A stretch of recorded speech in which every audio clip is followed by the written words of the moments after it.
Hello, everybody. Welcome to the latest edition of the Coaching Conversation. In this series, we're aiming to help business owners, business leaders, and fellow coaches by sharing our experience and the experience of our guests who've coached people all around the world in all of different sectors and industries that you can imagine.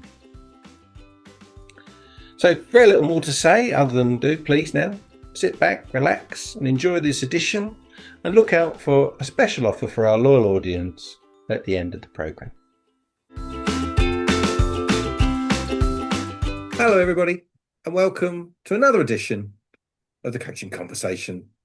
Today, I'm joined by Glenn Poulos, who's all the way from Orlando, Florida, and we're going to be talking about coaching sales tactics. Glenn, welcome to the Coaching Conversation. You're a multiple entrepreneur. You've built and exited a number of businesses.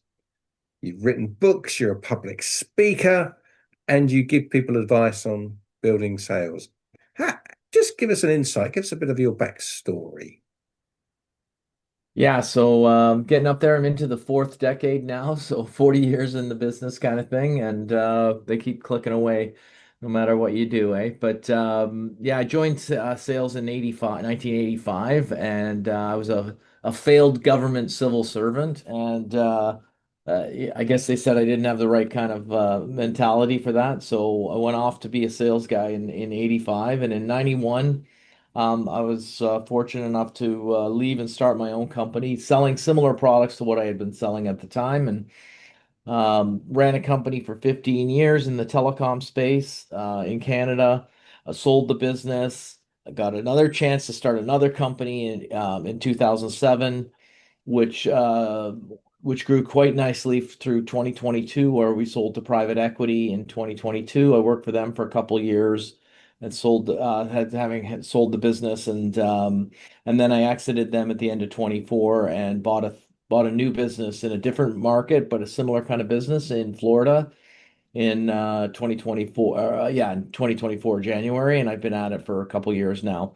And so it's kind of on my third company. The first two kind of started from scratch. The third one here, I've decided to buy a business from somebody retiring, and just finding that you don't need to build it from scratch. That was one lesson I learned along the way. And so yeah, that's kind of like a quick tour. We can dive in anywhere along the way you want, and but it's So, always been sales companies, and yeah. so along the way, or even now, you own a business, you're running a business, you're living sales in the real world, but you make time to share that with other people. And I how, do indeed. and how does that? Is it in a coaching sense? Is it one to one? Is it advice? Or how do you get your knowledge across? Yeah, so most of what I'm doing is sort of what like to call sort of freely giving back, right? And so I've joined some mastermind groups over the years. Yeah, I'm usually involved in one or two at any point in time, like tech group, EO, PEO leadership.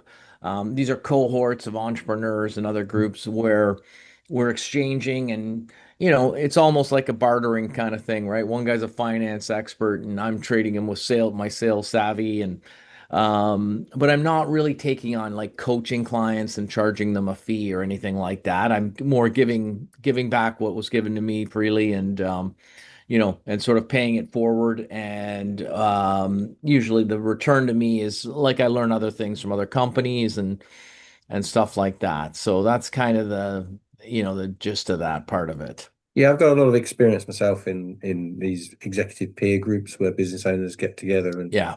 share experiences and enjoy education together. So when you're meeting these other professions, other business owners, are there typical gaps that you can see, typical challenges that they bump into all the time?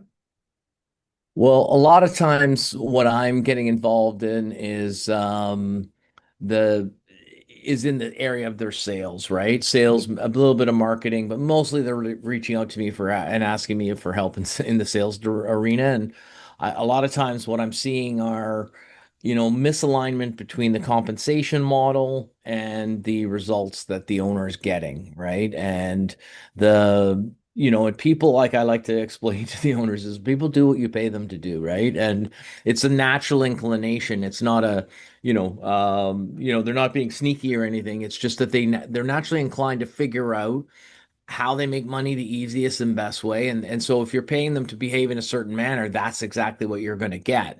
And you can't say to yourself, well, I wonder why they're not digging harder, or I wonder why they're not doing this, right? So compensation, is a huge challenge. The other challenge that we're seeing these days is how to get act and stay in front of your clients, right? That's a real challenge these days. A lot of people are they're a little bit avoidant of the interaction unless it's absolutely necessary. So years back we used to go on sales tours, every week we'd be out visiting clients and dropping by, and it was kind of no big deal, and it was easy to get in. It's a little bit more complicated, and people, their geography is more spread out. They might be working from home, so I'm often dealing with tricks and techniques on how to manage that. But that's probably one of the biggest challenges today, is getting face time with customers. And do you work in the digital space as well? Do you work on how perhaps the digital media can be used to reach out to clients or potential customers? So it's part of the touch points that we use and I suggest, but most of the products that I've sold, in my 40 odd years of doing it, I found that the biggest deals that are being awarded to the best salespeople are typically being done face to face. So yes, a great part of it can be done, remotely over Zoom and things like that. But for instance, now instead of being in the telecom space, I'm in the power space, right? And I'm calling on high voltage utilities, like high voltage substation utility power plants is kind of my target market. And the transformers in those facilities are like 3 million, $5 million. I can assure you the guy that won the order made a sales call. He Yeah. did not he did not get a $5 million order times 10 for a $50 million order for 10 transformers remotely.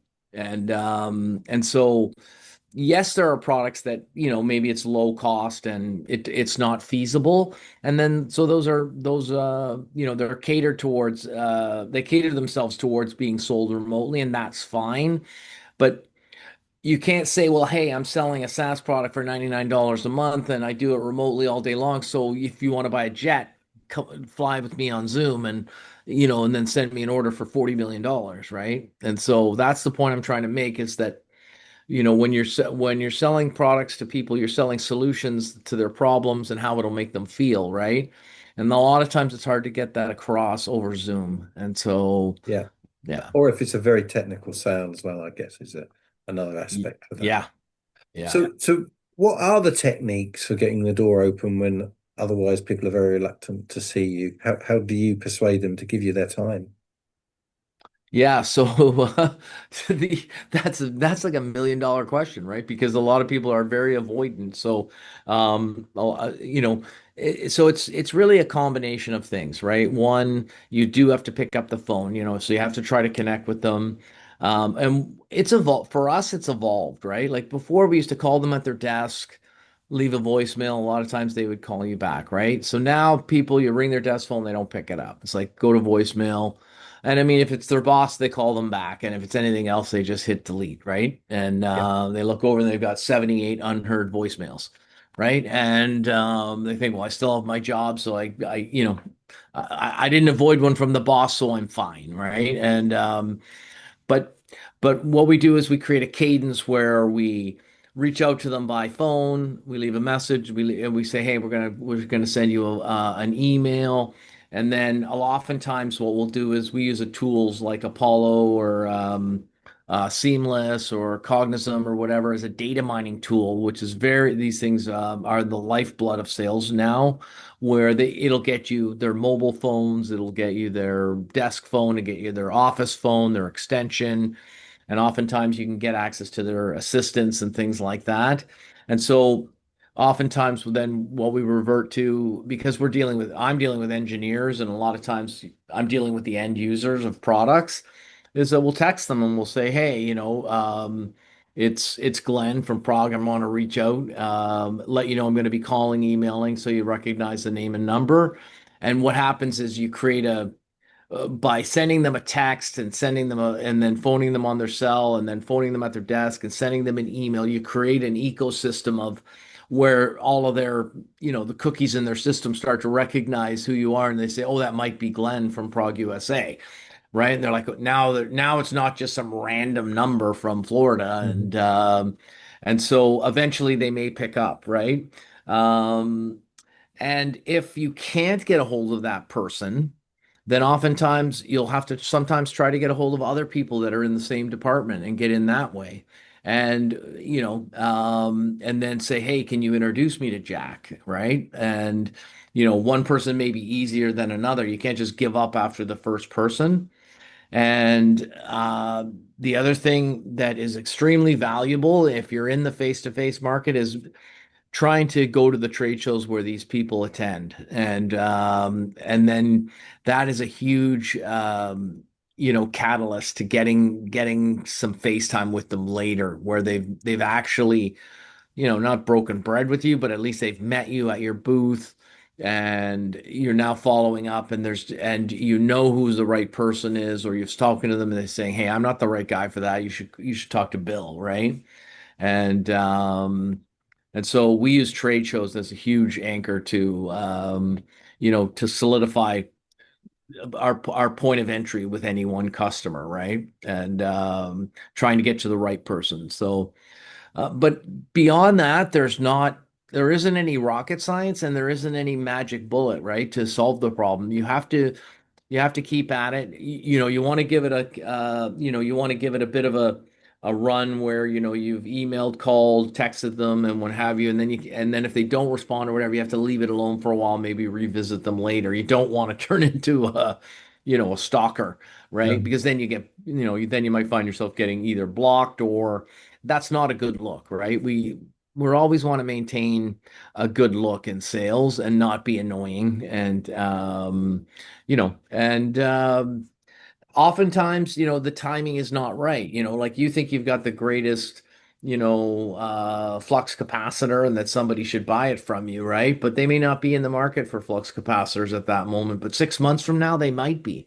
And so, that's why you have to keep at it. And it's a moving window, right? And you've got a territory, you've got to keep working around the territory and coming back to it over and over again. In most sales jobs, it's not a one and done. You don't just sell them something once and then it's over. You're building a relationship over time, right? So. And do you use any other kind of techniques, any kinds of lumpy mail techniques or any other kind of sticky marketing materials? So yeah, so I mean, our system, we can see when people have opened our brochures and things like that. So we're using automated email campaigns. We're using our data mining tool to find the right names and titles, right? Then we're doing newsletters, product bulletins, other things like that. We can see what our open rate is. We can see who's opened it. If they download the brochure, we can see the brochure, how many times what page they rested on for 12 seconds versus just flipping by and things like that. And then we can feed that data to salespeople and you don't want to just say, hey, oh, I noticed you're on page 12 of my catalog. What do you want? Right?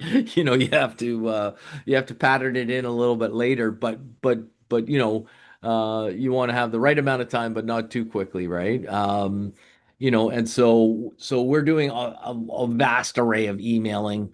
Some of our guys use LinkedIn, but we're selling to engineers and they don't spend any time on LinkedIn. They're not always looking for a job, right? Like, Yeah. our guys, especially now. I mean, my guys are in bucket trucks and heavy equipment and things like that, and they're not on LinkedIn looking for the next place. So, that although LinkedIn can be a powerful tool for a lot of people, some markets it are better than others in terms of the audience that it serves, right? But the The absolute most productive method for us nowadays, believe it or not, is a text message to their cell phone. Yeah, That's what we've been yeah. reduced to. And It gets a response, but I guess. it does, and you have to be thorough though, right? Because we're all getting these the scam with the pig slaughtering scam where we're all getting like, "Oh, hey Jack, I haven't seen you in a while." And you're gonna say, "Oh, I'm not Jack." And they're like, "Oh, well, thanks for letting me know what's your name." And then and then before you know it, they're trying to get you into some kind of an investment, right? But if you say in the text message, succinctly, "Hey, it's Glenn from Prague, USA. I want to reach out. I'm going to follow up with an email. Just wanted to have my contact info, or add me to your WhatsApp, add me to your contacts." That can be a very powerful and good method, right? Your phone will remember it later, and it'll say, "Hey, maybe it's Glenn the next time I call," right? Yeah, yeah, And those are the calls I pick up. The ones that are just like 321-659-4444, whatever, I don't answer those. I say, they weren't preempted with a text, and and if it's important to leave a voicemail, right? When you're leaving a voicemail, 20 to 30 seconds, not no less, no more. Anything less than that, I assume it's a robo dialer, and I just delete them. I don't even listen to them, and anything more than 30 seconds, well, it's TLDR, right? Too long didn't read or didn't listen, right? yeah, yeah. And yeah. So when you're talking with people you're giving you sharing advice with, so CEOs, do you find that the CEO himself or herself is really as heavily involved in the actual selling process as you have been, or they've got a team of people doing it? Is part of the problem that they're not as hands-on as you have been, do you think? So so what I teach is that in every company is different, right? And so your job as a salesperson is to figure out what's going on, right? Like the more you know about your customer, the better you can position yourself to be solving the products the problems that really matter to that customer. And the you know, so there might be, a $5 million company, small manufacturer that's buying heavy equipment for their production line. That same $5 million company might be echoed, similar equipment by being used at a $50 million company, a $500 million company, and a $5 billion company, right? And the equipment that you sell is, let's say it's $250,000, right? Well, at the first example, at the $5 million company, I guarantee you the owner signing the check, right? She's going to be intimate in the final decision. Maybe they don't care or not involved in who, that goes into and that goes out of such a machine. But at the end of the day, the production manager is not the one making a $250,000 decision, right? When you get to the $50 million, maybe it's a director of VP, right? $500 Yeah, million company, you get my point, right? Your yeah, job is to figure out who am I selling to? And then at each customer along the way, you need to go in and start at that highest level first and go down because it's impossible to go in the other direction, right? Like the kiss of death to me is like, "Oh, what's going on with that sale?" And the guy says, "Oh, they sent it to the powers that be." And I'm like, "What's that?" Right? And when my sales guys say that, it's just drives me crazy, right? In the sense that if you say the powers that be, you don't know what's going on with your deal, right? Because I can assure you, the guy who's actually getting the purchase order, he knows who the powers that be are, and he's spoken to them to make sure there's nothing in the way financially from whoever needs to sign the requisition to sign it. And so if it is a $5 million company, $250,000 sale, I would call the owner, the CEO, what have you, whatever, the general manager, and I would say, "Hey, it's Glenn. We've been talking to some of your guys about our discombobulator, and this thing's the best thing since sliced bread, and I know it's going to hit your desk at some point. I just want you to know who I am so that we can touch base." And the guy's like, "What do you mean we're buying discombobulators? I never authorized that," or what have you. But the point is that he'll point you in the right direction of it's not going to happen. Call the vice president, do this, do that, and you'll figure out the food chain going down quite readily, but not the other way. No one's going to give you the upward direction of, "Oh, I'm the shop foreman, and it's going to go to the manager. The manager's going to send it to the director. Director's going to send it to the VP. And these are all their names and numbers in their personal, cell phones, right? Like they won't tell you that, but But oftentimes the VP, when he wants to punt you and says, that's handled by the director, that's Jack, you should give him a call. Then you can call Jack and say, hey, Jack, I just had a great conversation with your VP.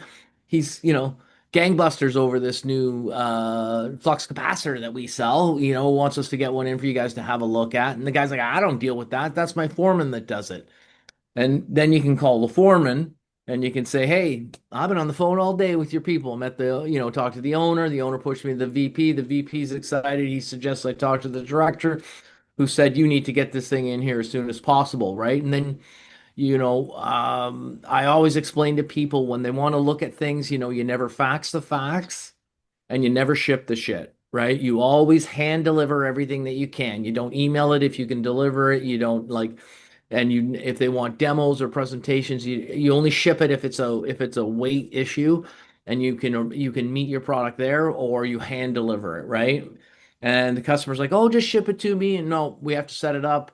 It's part of our insurance, part of our procedure. We want to make sure that it's working properly when we drop it off and pick it up. And that allows you to see the situation where you're competing. Is your competitor got 9 units installed there and you're the 10th, you're the odd man out trying to sell the 10th unit, or is it a brand new shop floor, or a brand new office or a brand new warehouse or brand new whatever it is you sell? You can get the lay of that land, right? And then they say, oh, we're going to need this for 2 weeks. And you can act like 2 weeks. That's impossible, right? Like this thing's in too demand. I can give you 4 days, maybe five. It's Monday. I'll be back Friday to pick it up. And they're like, okay. And then because they don't spend 2 weeks looking at anything, right? They spend a few minutes when they first get it, and they spend 5 minutes before you pick it up. Uh, Oftentimes, that's what ends up happening, right? So you want to compress it and Yeah. create some. But while you're doing that, while you're in the building, never faxing the fax or shipping the stuff, right? You can call that owner, CEO, director, VP, or whoever it was that you figured out in advance is the one that's going to sign the requisition and get it to purchasing and get it bought and say, hey, we're in the warehouse office, parking lot, office tower, where whatever it is you sell and whoever you're selling it to, you should pop down for a couple of minutes. I know you're going to love this thing. And oftentimes they'll pop over if there's a $250,000 item that they're going to be responsible for coming into the building, right?